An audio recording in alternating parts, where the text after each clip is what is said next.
Hello fellow pickers and stuff lovers. Very happy to see you back, so is our cat. We would love to show you what we've picked up of late. This season has kicked off here even sooner than we imagined. Here in Montreal, we got a few garage sales, surprise garage sales. And we'll show you stuff we got there, but also stuff we got at an estate sale. So I would love to introduce, first of all, we went to an estate sale where we picked up quite a few teacups. Teacups have been doing well for us, and so we saw an opportunity to buy a few, maybe 5 cups and saucers. They are Ainsley, and Ainsley seems to be one of the best things you can get as far as collectible teacups, fine bone china. There are, of course, lots of other brands that do well, but this one we know it's done very well in the past for us before, so we are picking this up. I'm not too fond of that pattern. It's not very elaborate, but we thought we would try. The teacups came to about $3 a piece for us because of everything else we bought. We bought a huge, well, quite a few pieces. I can't remember. I think it was 16 pieces of enamelware and porcelain and all sorts of stuff. This is another Ainsley. This one, especially because of its beautiful cobalt blue color, will have some interest. Also this corset shape, usually people will refer to it as corset, this narrowing here, reminiscent of corsets, can do well. We've sold one cup that was hand-painted flowers, an Ainsley teacup like this, hand-painted flowers at the bottom, and that had gone for over $70. This one isn't quite that. The flower pattern isn't very elaborate. It's not maybe that same quality. I don't think it's hand-painted, but there should be some interest for that one because of the reasons I mentioned. We also got there a little Belleek cup. It's really tiny, like not a full-size cup. It's like a little demi-tasse. Belleek will look like this. And we sold a teacup and saucer, a small one, but bigger than that, that we had bought at this sale as well. It sold for $15, and quite honestly, that's kind of what they do. I think they're a little bit old-fashioned right now. Maybe people aren't buying Belleek quite as much. It's something to pick up, certainly, if you can get it for cheap enough.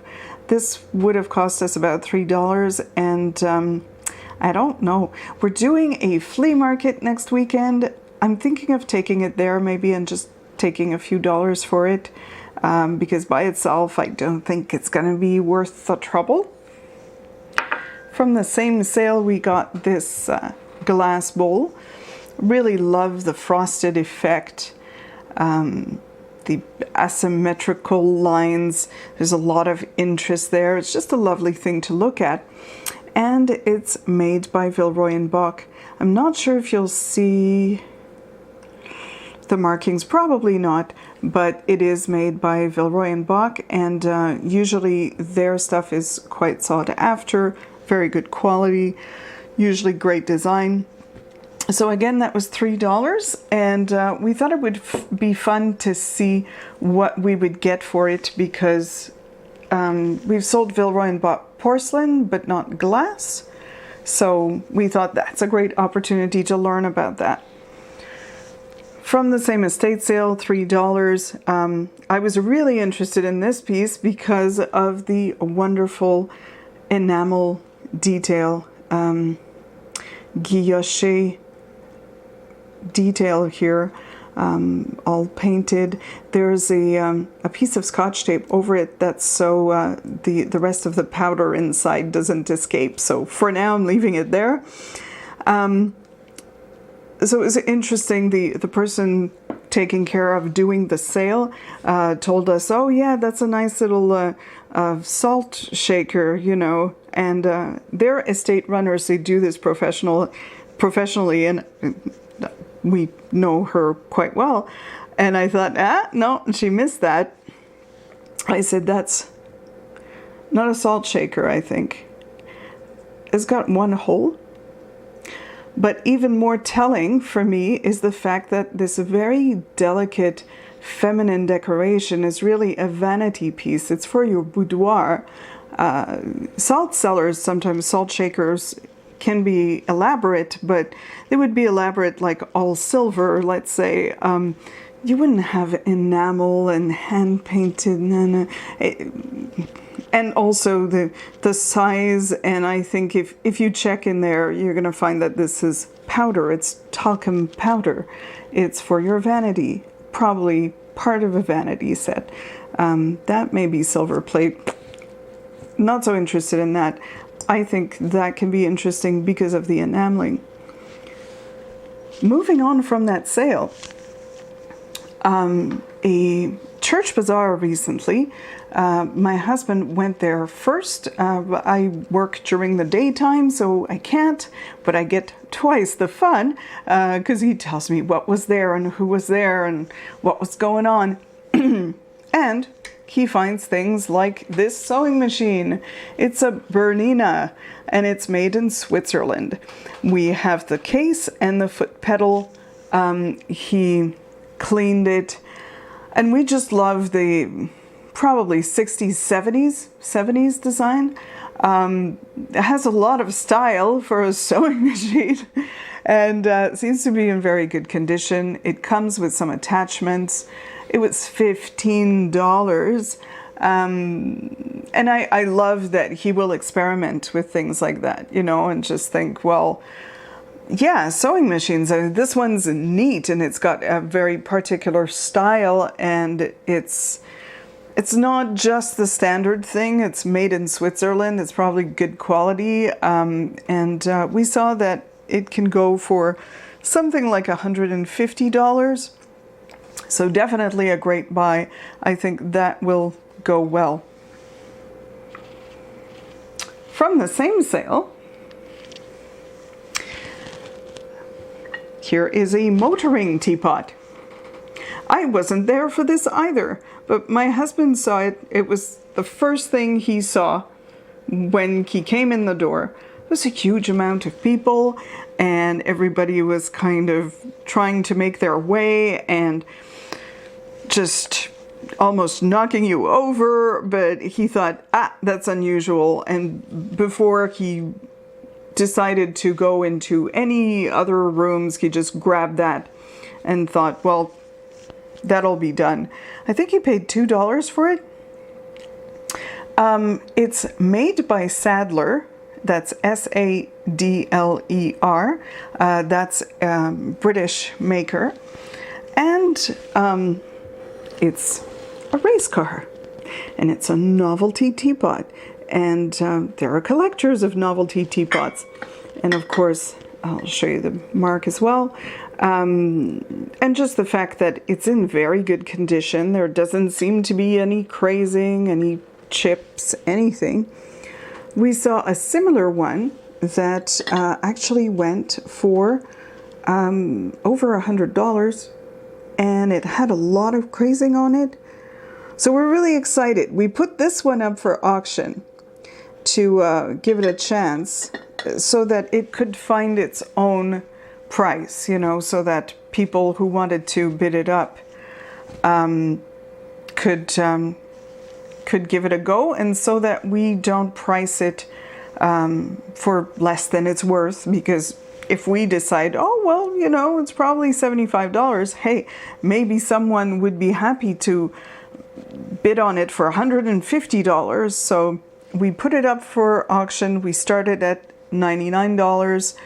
And heck, if it doesn't work and nobody bids on it, we can always relist it. We can always adjust the price a little bit. It doesn't all have to be sold this week. There are items we try and price so we can sell them fairly quickly, so that this way we have a chance to have some items sell quickly, some items bring in profit, and some items that we're happy to let sit and see if we can get a better price for, because they are maybe a little bit more profitable. Garage sales. Well, let us show you a couple things we got at garage sales. It was quite a bit of fun. We had gone to find one sale, and on the way we found like 8 others that weren't really advertised anywhere we could have seen. At this one place, I'll tell you a little story. We got there wasn't really anything that was interesting. The prices were a little high, and the lady tells us, you know, have you been to the community center, the big sale they're having? And we thought, shoot, we didn't see it advertised anywhere. It's not very advertised. So we thought, no, we didn't. And while she was still talking, we're just like, bye. And we're trying not to run to the car and be completely rude, but we were in a hurry to get there. So we walked really fast to the car, and the guy from the garage sale we were just at was just like, did you see inside? Did you go inside the house? There was more. We're like, no, thank you. Maybe we'll come back. And he's like, there's furniture inside. We're like, yeah, no, we don't need furniture. Thank you so much. We're like practically running over his foot trying to get to the other sale. And yeah, so that was quite the adventure. We got there. It wasn't fabulous, but at least we got there maybe just a half hour after they opened. So we got that wonderful adventure as well. So this necklace was $10, more than I'd usually pay for something like this. But it does say made in Italy. The person who sold it to me assured me that she had paid quite a bit for it. I like the design. I found it intriguing. And, you know, very different. And just the idea that it was European, it may have something a little different to bring. I thought I would take a chance, and I will see how it does. It's interesting. This is the logo on their jewelry. I really don't know who makes this. If anyone recognizes this, it's made in Italy, please leave a comment. And for the pièce de résistance, this time I found another piece of jewelry, which is a long necklace by a Quebec artist. Her name is Anne-Marie Chagnon, and her stuff is quite prized. I love this sort of thing. It has a brutalist, machinist look to it, design to it. I love all the beautiful pieces of irregular glass. And the contrast between the smooth and the rough, the machinist man-made looking things, but somehow there's something very organic in some of the shapes and the glass, and it calls out a lot of emotions in a way. It's very atmospheric. So this was $10 as well. She didn't want to go down on the price. I was okay with that. I've sold smaller necklaces of hers for about $30, and well, you know, I had picked that one up for $1, but this was $10. I saw something similar sell for about $98, and I do have it up presently. There's a watcher on it. I have it up for, I think, maybe $120, and it's on sale right now. So this is a good start to the year. And I hope you're having a good start to the year. I wouldn't be surprised if we would have more very soon.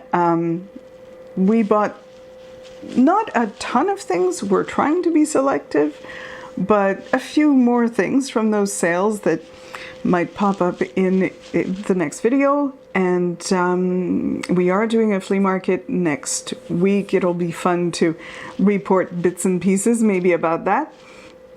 And until then, I hope you have lots of fun picking and discovering beautiful treasures and going on adventures. And you have to tell me all about it. And if there's anything you would like to comment on, I always love reading your comments. So have a good time, and we'll see you soon.